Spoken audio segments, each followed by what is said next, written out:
ଏହି ଭିଡ଼ିଓରେ ସ୍ୱାଗତ କରୁଛି।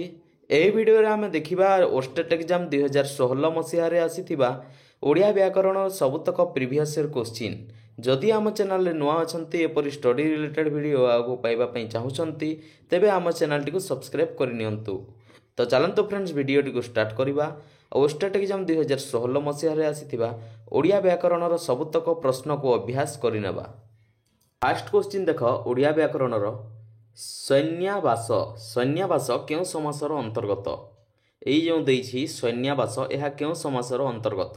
ଅପସନ୍ ଏ କର୍ମଧାରୟ, ଅପସନ୍ ବି ତତ୍ପୁରୁଷ, ଅପସନ୍ ସି ଦ୍ୱିଗୁ, ଅପସନ୍ ଡି ବହୁବ୍ରୀହି।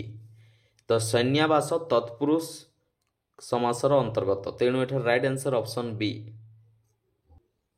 ନେକ୍ସଟ କ୍ୱେଶ୍ଚିନ୍, କେଉଁଟି ତଦ୍ଧିତ ପଦ? ଏଥିମଧ୍ୟରୁ କେଉଁଟି ତଦ୍ଧିତ ପଦ? ଅପସନ୍ ଏ ଦ୍ୱୈପାୟନ, ଅପସନ୍ ବି ଭଙ୍ଗୁର, ଅପସନ୍ ସି ଛନ୍ଦଣି, ଅପସନ୍ ଡି ଜିଅନ୍ତା। ତ ଏଠାରେ ଦ୍ୱୈପାୟନ ଏହା ଗୋଟିଏ ତଦ୍ଧିତ ପଦ ଅଟେ। ଅପସନ୍ ଏ ଏଠାରେ ରାଇଟ୍ ଆନ୍ସର।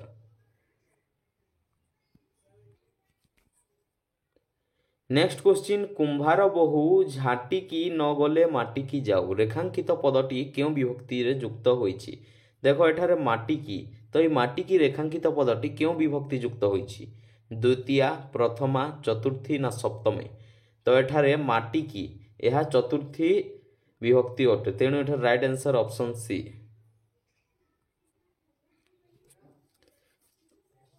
ନେକ୍ସଟ କ୍ୱେଶ୍ଚିନ୍, ଥରକୁ ଥର ପଡ଼ି ତଲେ ଚାଲଇ ଅଭ୍ୟାସର ବୋଲେ। ରେଖାଙ୍କିତ ପଦଟି କେଉଁ ପ୍ରକାର ଅବ୍ୟୟ? ତ ଦେଖ ଏଠାରେ ଥରକୁ ଥର, ତ এই ଥରକୁ ଥର ରେଖାଙ୍କିତ ପଦଟି କେଉଁ ପ୍ରକାରର ଅବ୍ୟୟ ଅଟେ? ଅପସନ୍ ଏ ଧ୍ୱନାନୁକାରୀ, ଅପସନ୍ ବି ସମ୍ଭାବନା ସୂଚକ, ଅପସନ୍ ସି ବିପ୍ସାର୍ଥକ, ଅପସନ୍ ଡି ପଦବିକାର ମୂଳକ। ତ ଏ ଥରକୁ ଥର ଏହା ବିପ୍ସାର୍ଥକ ଅବ୍ୟୟ ଅଟେ, ତେଣୁ ଏଠାରେ right answer option C.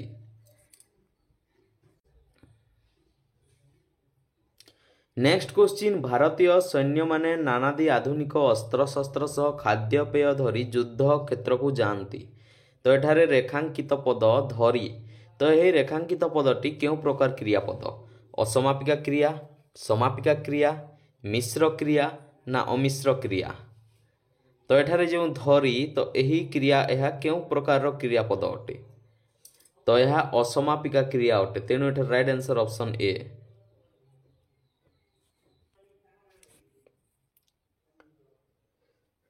Next question, ଯେତେବେଳେ ଭାରତ ସରକାରଙ୍କ ପକ୍ଷରୁ ସ୍ୱଚ୍ଛ ଭାରତ ଗଠନର ଆହ୍ୱାନ ଦିଆଗଲା, ସେତେବେଳେ ସାରା ଦେଶରେ ଏକ ନୂତନ ଜାଗରଣ ସୃଷ୍ଟି ହେଲା। ଏହା କି ପ୍ରକାର ବାକ୍ୟ?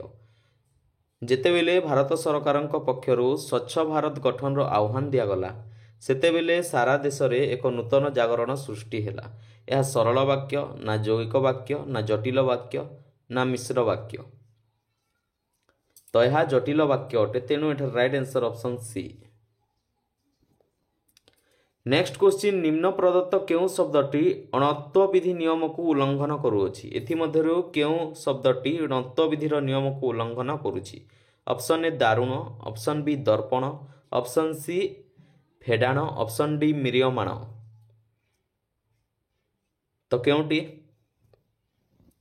ତ ଏଠାରେ ଫେଡାଣ, ଅପସନ୍ ସି, ଏହା ଅଣତ୍ୱ ବିଧିର ନିୟମକୁ ଉଲ୍ଲଂଘନ କରୁଅଛି, ତେଣୁ ଏଠାରେ right answer option C.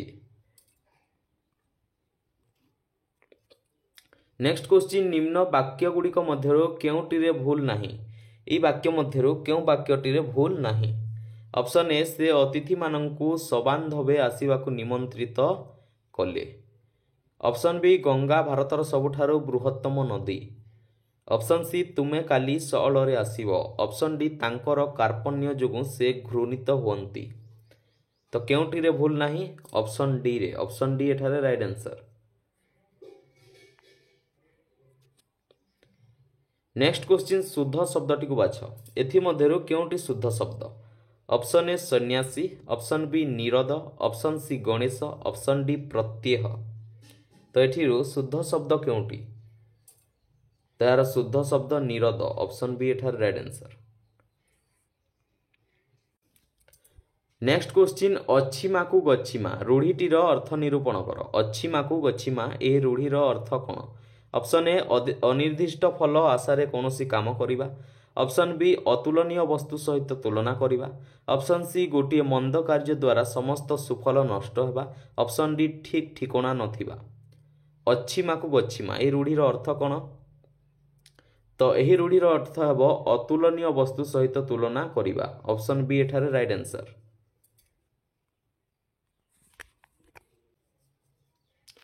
Next question देख एठारे गोटे पद देछि तो एई पदरे केउ अलंकार प्रयुक्त होइछि आमे देखिबा। देखिला सुंदरी सम्मुखे अपूर्व सुंदर युवक बर अंगवंत की से अनंग अथवा नररूपी सुधा कर। तो उद्धृतांशटीरे केउ अलंकार प्रयुक्त होइछि तो एही पदरे केउ अलंकार प्रयुक्त होइछि। ऑप्शन ए उत्प्रेक्षा, ऑप्शन बी उपमा, ऑप्शन सी रूपक, ऑप्शन डी श्लेष। तो एठिरे उत्प्रेक्षा अलंकार प्रयुक्त होइछि। ऑप्शन ए एठारे राइट आंसर। नेक्स्ट क्वेश्चन युवती जाया जाहार विग्रह वाक्यटीर समस्त पदटी कौन हेबो? युवती जाया जाहार। ऑप्शन ए युवजाया, ऑप्शन बी युवजानी, ऑप्शन सी युवजानी हर्षई अछि न रे युवजानी रे, ऑप्शन डी युवा जाया। युवती जाया जाहार तो राइट आंसर अब ऑप्शन सी युवजानी न रे हर्षई। नेक्स्ट क्वेश्चन 3-13 करिबा 3-13 करिबा एही रूढ़ीर अर्थ कौन? ऑप्शन ए सर्वनाश घटिबा, ऑप्शन बी मूल्यहीन कथा, ऑप्शन सी निज कथा कही विव्रत करिबा, ऑप्शन डी ठकिबा। 3 को 13 करिबा तो एही रूढ़ीर अर्थ हेउछि ठकिबा। ऑप्शन डी एठारे राइट आंसर। नेक्स्ट क्वेश्चन एठारे गोटे पद देछि तो एई पदरे केउ अलंकार प्रयुक्त होइछि देखिबा।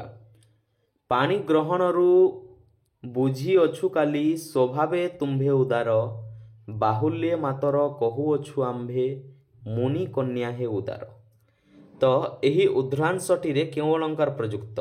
उत्प्रेक्षा, उपमा, श्लेष ना रूपक? तो एठारे श्लेष अलंकार प्रयुक्त तेणु एठारे राइट आंसर ऑप्शन सी।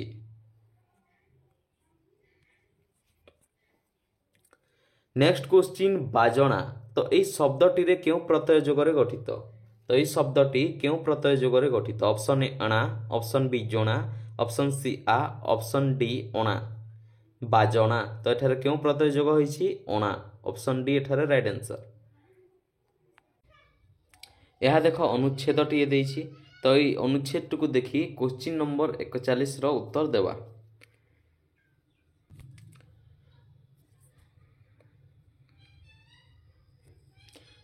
क्वेश्चन देख आंभे माने पोथी बाईगण और बाड़ी बाईगण मध्य थिबा प्रभेद प्रति क्षेत्र रे देखिबार कारण कौन?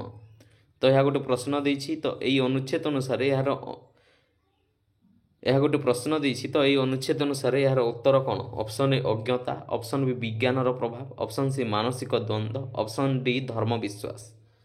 तो यार राइट आंसर हबो ऑप्शन सी मानसिक द्वंद्व। नेक्स्ट क्वेश्चन चिरदिन दुख प्रहारे जर्जर पट्ट शिष्य मोहि दुख गुरुंकर यह केउ छंदरे रचित? बंगलाश्री, चोखी, नटवाणी ना गुज्जरी? चिरदिन दुख प्रहारे जर्जर पट्ट शिष्य मोहि दुख गुरुंकर तो यह नटवाणी छंदरे रचित। ऑप्शन सी एठारे राइट आंसर। नेक्स्ट क्वेश्चन महत जनर दया सबुठारे समे हुए वितरित कर्तक मस्तकु न करई तरु स्वच्छाया अपसारित एही पदटीरे केउ अलंकार प्रयुक्त होइअछि? ऑप्शन ए उपमा, ऑप्शन बी रूपक, ऑप्शन सी उत्प्रेक्षा, ऑप्शन डी अर्थांतर न्यास। महत जनर दया सबुठारे समे हुए वितरित कर्तक मस्तकु न करई तरु स्वच्छाया अपसारित एही पदटीरे केउ अलंकार प्रयुक्त होइअछि? तो यही पदटरे अर्थांतर न्यास अलंकार प्रयुक्त होइछि। ऑप्शन डी एठारे राइट आंसर। नेक्स्ट क्वेश्चन जिहिर्षा यह को बहुपद रे प्रकाश कले कौन हेबो? जिहिर्षा ऑप्शन ए बंची रहिबार इच्छा, ऑप्शन बी हरण करिवार इच्छा, ऑप्शन सी कहिबार इच्छा, ऑप्शन डी बध करिवार इच्छा। तो जिहिर्षा को बहुपद रे प्रकाश कले कौन हेबो? तो बहुपद रे प्रकाश कले हरण करिवार इच्छा। ऑप्शन बी एठारे राइट आंसर। नेक्स्ट क्वेश्चन निम्नोक्त मध्यरु केउटी भीम भोईंक रचना? एथि मध्यरु केउटी भीम भोईंक रचना? Option A Chandi Purana, option B Diksha Sambad, option C Shruti Nishedha Gita, option D Chitrakavya Bandhodaya. तो यार राइट आंसर हम ऑप्शन सी श्रुति निषेध गीता। यह भीम भोई रचना अटे। नेक्स्ट क्वेश्चन कहवा सहज अथच करिबा कष्ट। तो ये अथच ये रेखांकित अंशटी क्यों पद? ऑप्शन ए संयोजक अव्यय, ऑप्शन बी बीजोजक अव्यय, ऑप्शन सी विपसार्थक अव्यय, ऑप्शन डी निषेधार्थक अव्यय। तो यह क्यों अव्यय अटे? अथच तो यह नियोजक अव्यय अटे। तेणु एठार right answer option B. Next question क्षोभ। क्षोभ शब्दर प्रकृति प्रत्ययटी कौन? ऑप्शन ए क्षोभ जोग अ, ऑप्शन बी क्षोभ जोग अ, ऑप्शन सी क्षो जोग भ, ऑप्शन डी क्ष जोग ओभ। क्षोभ शब्दर प्रकृति प्रत्ययटी कौन? तो यार राइट आंसर हम क्षोभ जोग अ क्षोभ। ऑप्शन ए ठारे राइट आंसर। नेक्स्ट क्वेश्चन आर्जव शब्द रे क्यों प्रत्यय प्रयुक्त? ऑप्शन ए अव, ऑप्शन बी जव, ऑप्शन सी ब, ऑप्शन डी अ। तो आर्जव यही शब्द रे क्यों प्रत्यय प्रयुक्त होई अछि? तो यही शब्द रे अप्रत्यय प्रयुक्त होई। तेणु एठार right answer option D. Next question आम देशवासी दीर्घ दिनर अपेक्षा शेष हैला देश इंग्रेज शासन रु मुक्त हैला किंतु दारिद्र्य दूर हैला नहीं। यह क्यों प्रकार वाक्य? आम देशर दीर्घ दिनर अपेक्षा देशवासींकर शेष हैला देश इंग्रेज शासन रु मुक्त हैला किंतु दारिद्र्य दूर हैला नहीं। यह सरल वाक्य, यौगिक वाक्य, जटिल वाक्य ना मिश्र वाक्य? तो यह यौगिक वाक्य। ऑप्शन बी एठारे राइट आंसर। नेक्स्ट क्वेश्चन निम्नोक्त मध्यरु केउंटी शुद्ध शब्द? एथि मध्यरु केउंटी शुद्ध शब्द? ऑप्शन ए दुर्विशह, ऑप्शन बी दुदुर्ष, ऑप्शन सी तदुर्ध, ऑप्शन डी त्याज्य पुत्र। तो केउंटी शुद्ध शब्द? तो त्याज्य पुत्र। ऑप्शन डी यह शुद्ध शब्द अटे। नेक्स्ट क्वेश्चन पवन। तो ये पवन शब्दर संधि विच्छेद कले कौन हम? ऑप्शन ए पब जोग अन, ऑप्शन बी पब जोग अन, ऑप्शन सी पो जोग अन, ऑप्शन डी प जोग अन। तो पवनर संधि विच्छेद कले हेब पो जोग अन। ऑप्शन सी एठारे राइट आंसर। नेक्स्ट क्वेश्चन विपदे न दियंती देखा। तो एठारे विपदे ई रेखांकित अंशटी केउ कारक? ऑप्शन ए अधिकरण, ऑप्शन बी करण, ऑप्शन सी कर्म, ऑप्शन डी कर्ता। विपदे न दियंती देखा तो रेखांकित अंशटी केउ कारक? तो यह अधिकरण कारक। ऑप्शन ए एठारे राइट आंसर। नेक्स्ट क्वेश्चन से बयस रे मो ठारू बड़। तो एठारे बयस रे रेखांकित पदटी रे केउ विभक्ति युक्त होईछि? ऑप्शन ए द्वितीया, ऑप्शन बी तृतीया, ऑप्शन सी पंचमी, ऑप्शन डी सप्तमी। तो यार राइट आंसर है ऑप्शन बी तृतीया। नेक्स्ट क्वेश्चन अक्षीर पश्चात। तो यही अक्षीर पश्चात ये समस्त पदटी कौन हम? ऑप्शन ए प्रतिपक्ष, ऑप्शन बी विपक्ष, ऑप्शन सी प्रत्यक्ष, ऑप्शन डी अन्वयक्ष। अक्षीर पश्चात। तो यार राइट आंसर है ऑप्शन डी अन्वयक्ष।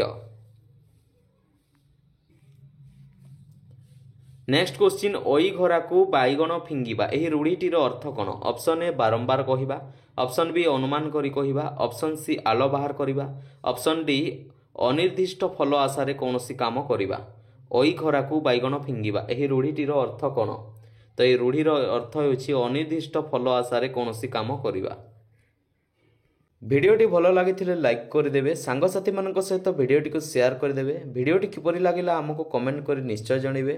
आम चैनल टी जदि सब्सक्राइब करना एपरी स्टडी रिलेटेड भिडियो आगु पाइबा चैनल टी को सब्सक्राइब करनियंतु।